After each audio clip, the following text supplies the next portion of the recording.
Do you want to support an offensive, fun, entertaining club? Then I think Pacific FC might be that club for you. I'm going to tell you everything you need to know about their 2020 season for returning fans and new fans, so definitely stay tuned.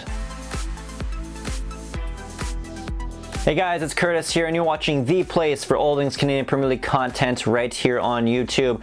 A.F.C. Curtis, so if you're new here, maybe consider hitting that red subscribe button. So if you're new to the channel or new to this series here I'm doing each and every week, and each and every video I do leading up to the start of the season, I'll be taking a look at a specific club in the CPL and kind of breaking down everything you need to know for returning fans as well as even new fans who might be thinking this is the year they want to support a club in the CPL and just didn't know which one. I hope this video series of videos can definitely help you discover your club for the CPL season. Now, without further ado, today's video is going to be about the team over on Vancouver Island, and that is Pacific FC. So let's get started. Now, you're looking for a club that develops young Canadian prospects as well as signing Canadian soccer superstars, as well as going out there and having fun games with entertainment and tons of goals in them with all this offense.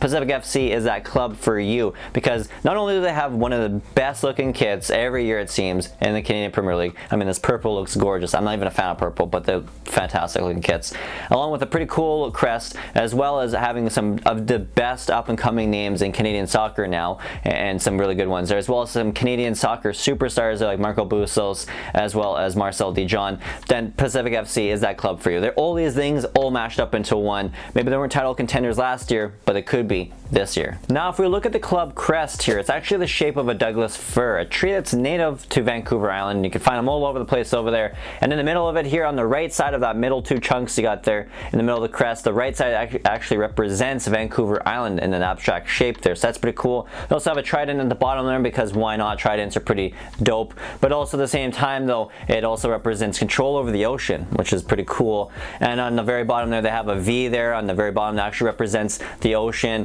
heading up to Vancouver Island there, as well as also the letter V for Victoria, Victory, and Vancouver Island there. So there you go.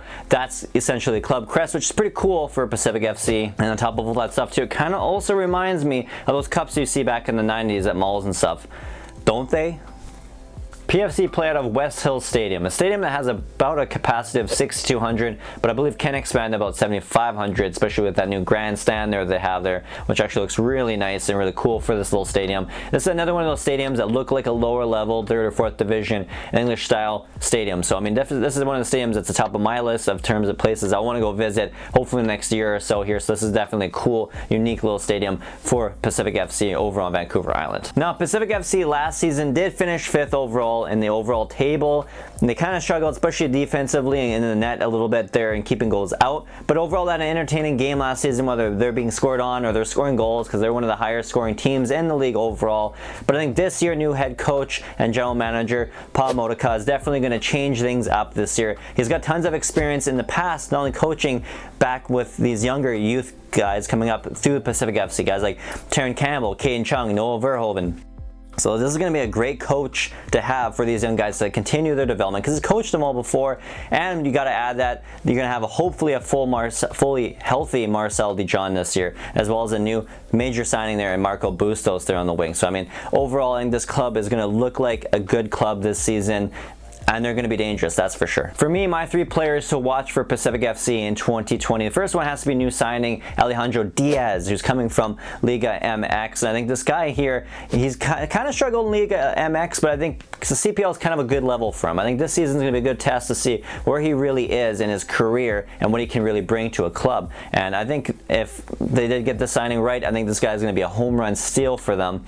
My number 2 key player to watch this season for PFC has to be their new number 10, Marco Bustos, who went and killed all the Winnipeg Valor fans by saying, nope, I'm taking my talents to the West End.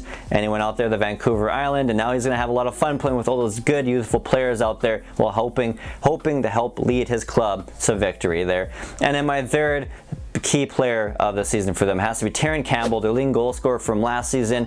He finished 2nd in the Golden Boot race there with goals.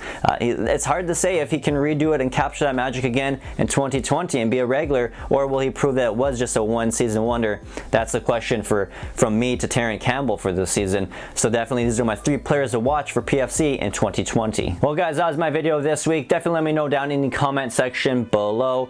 What do you think? Do you think Pacific FC has done enough this offseason, has brought in a new new fresh talent players to push for a spot as a contender for the CPL in 2020? Or do you think they're still missing a few pieces? Let me know down in the comment section below. And also definitely drop a like if you like this video. I'm trying to shoot for hopefully 50 to 100 likes even on this video. It would be really cool, and I'd really appreciate it. I know you guys are the best supporters out there, so let's make it happen. Plus, you can also check out other content I have on my channel just by hitting that red subscribe button and the little bell notification so you can get notified each and every week when I drop a brand new episode just like this one. And other than that, guys, you can also watch my content over at northernstarting11.com. I'll have a link for that website down in the description below. And until next time, guys, check you later.